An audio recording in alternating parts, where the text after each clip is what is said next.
The people and businesses that see the biggest results are the ones that take the action faster. If I tell you to send a newsletter promoting your podcast because it's going to help you capture low-hanging fruit, the least you can do is send the newsletter. And I say that because I've seen it work time and time again. If your team is a team of yes men people, you should get rid of those people as quickly as possible, because guess what? Welcome, legends, to Podcast Marketing Secrets, where we share all of the tactics and strategies from the #1 podcasting agency on how to launch, grow, manage, and monetize a successful, high-converting podcast. Let's take your business and content to the next level. How to get the best results with your podcast team.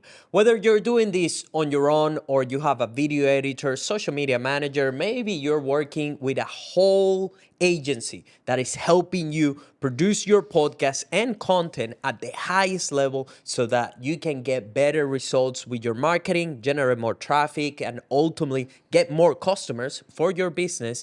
In this episode, we're gonna cover some of the best practices for you to get better and bigger results.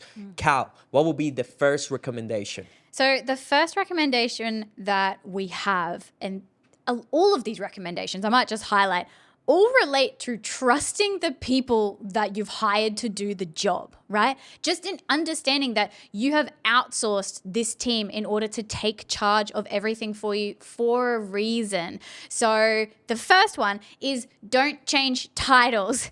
Generally, if your team understands well their job and performance, they have specifically crafted SEO optimized titles. They've done research on what is working and what is not working in your specific niche in order to position your episode so that it could get the best possible amount of traction or attention. So do not go in there and start changing titles. The other thing that your team should be doing, if they are excellent at their role, is actually title testing, which can only occur over a period of time. So generally, that could be over a number of days, a number of weeks that testing might occur. And if you're stepping in there to actually make those changes, you're impacting the A/B testing that is going on and ultimately affecting your own results. So that's a big no-no. Don't jump in and change titles. Trust the team that you have hired to do their jobs correctly. And by the way, this is inspired on real life events that took place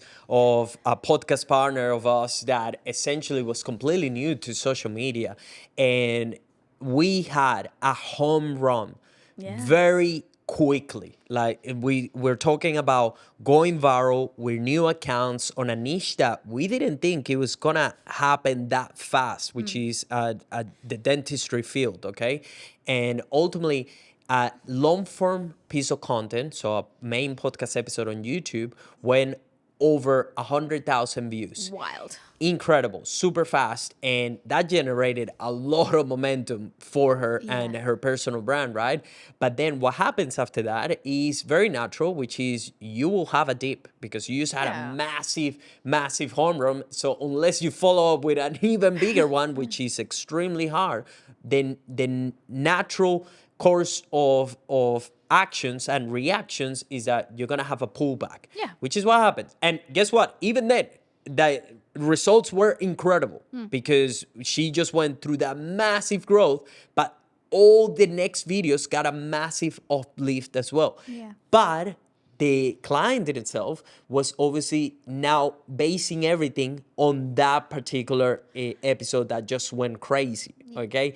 So what that led her to do is to have some anxiety, get impatient, and just started to change titles without knowing that the team was already doing that and that we track all of that. So it was very quickly for them to realize like, hey, we didn't change that title. Nobody has changed it. And the only person that has access to this is our client. So we had to have a whole education chat with the client just to let her know like, hey, ultimately, we have your best interests at hand. So we need you to not touch this because otherwise you're hurting your own results.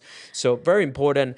Don't change things. If you're paying someone to provide you with a service, you should trust that person. As simple as that, because otherwise, why would you pay for them, right? So what's the next Absolutely. thing to keep in mind? The next thing to keep in mind when you're working with podcasting experts is to be open to recommendations.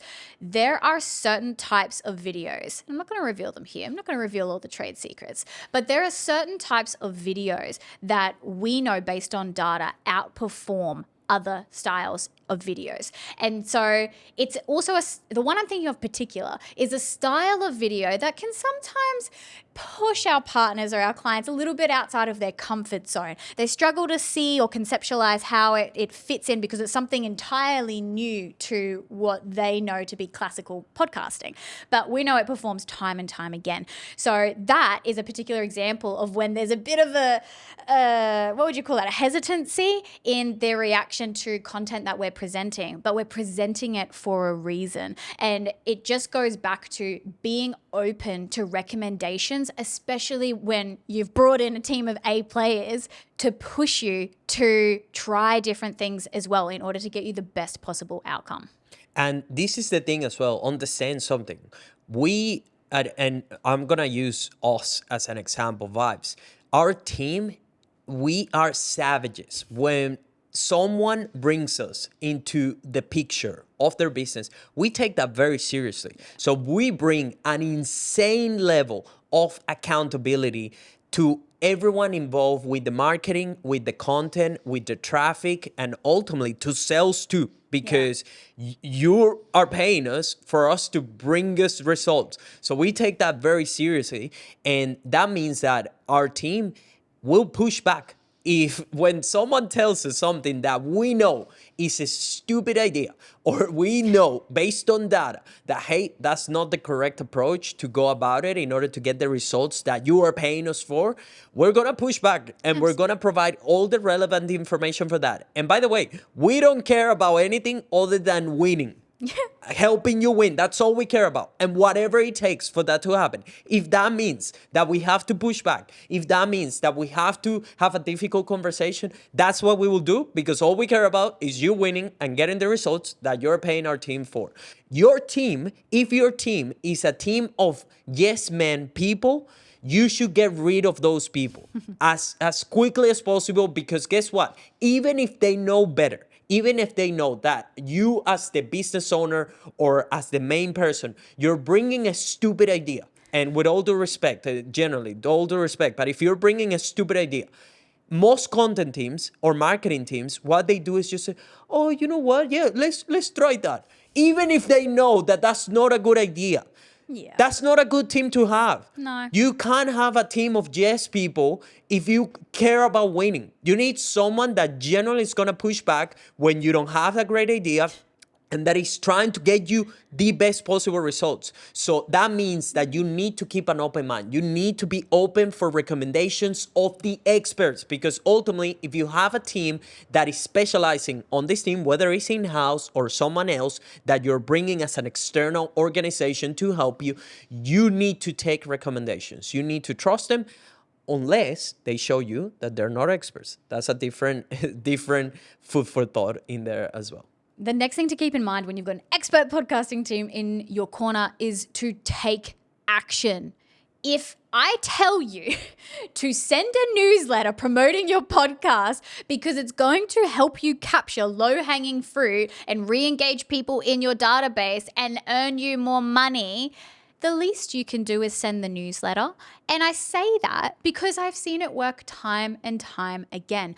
This even happened recently, 3rd podcast episode in. They finally sent out their newsletter for the first podcast episode. Guess what happened? They had a client come out of the blue, re-engage with them for emailing services, covered them for their first podcast payment. Like, come on, right? If a recommendation is being made to you, lending into the previous point that we made, take it, but also take action. Actually do something. We also mentioned in a previous podcast episode as well, don't let little things get in the way of you taking action. Your email might not be perfect. The branding might be off, whatever it might be. Send the thing. Just get it done so you can actually put yourself in the best position to get results. And guys, we tell you this from the track record that we have worked at this point with hundreds of 7, 8, and 9-figure entrepreneurs and business owners. And the massive difference that we have seen after almost a decade of being in this game is that the people and businesses that see the biggest results over time are the ones that take the action faster. Yeah. Stop sitting on actions that need to be taken. When your team tells you, hey, I need you to go and make this ad. Hey, I need you to deliver this hook. Hey, I need you to ask X person to blast this email. Go and do it. Make it happen. Actually take action, because guess what? It will accelerate the results that you get. There's nothing worse than someone that you're telling, hey, all I need you to do is this, please go and action this, and everything is made very simple, and they just take ages to implement, or worse, never actually do the task in itself. So please be an action taker. It's the biggest difference we have seen of people actually seeing results is they just take the action. They trust the expert advice and they just go and do it. So if your marketing team or anyone that you're working with that is helping you with your content, with your podcast, with getting out there, is requesting something from you, just trust the advice. There is a reason why they are asking you to do that. And take the action. Get them what they need out of you in order to help you get those results. People are not crazy. Like your marketing teams, in most cases, in some cases, they are actually genuinely insane. Could be a good thing. But in most cases, if you have a great team, there is a reason why they are asking you to do something. There's something behind that ultimately it has your best interest at hand. So just go and action it. This next one actually is a bit of a bugbear. I might let you run for this for a while, but it's all along the lines of not requesting free add-ons, free work, ask for discounts. Why should somebody never ask that of their podcasting team? That is Brokey mindset. Stay away from that. We don't tolerate that, by the way. We don't, and that's something that we're very upfront with people. If anyone ever gives us a sign when they're starting conversations of working with us, or we're considering partnering with them, whether it's for our completely done for you services, our license systems, or any of the other systems that we have available, one of the main things that we are assessing is, do they have a Brokey mindset? And one of the things that Brokey mindset people do is they just ask for cheaper. Hey, can you do it for cheaper? Hey, can you give me a discount if I sign up now? Or hey, can you do it for X? Man, stop doing that shit. Scare money doesn't make money. That's a rule that I live by, and it's something that I had to learn myself, to be honest, many years ago, where I just realized, like, how do I expect people to not ask me for this kind of stuff, like devaluing my service, when I used to do that? Right? So I had to change my behaviors. You have to be a professional. And if you're engaging a top level team, whatever they charge is whatever they charge. Don't try to make it cheaper, because guess what's going to happen? Even when if you go to a team or an agency or whatever, and you tell them, hey, can you just do it for cheaper? Can you just give me a discount? Let's say that they do give you the discount. Guess what they're going to do?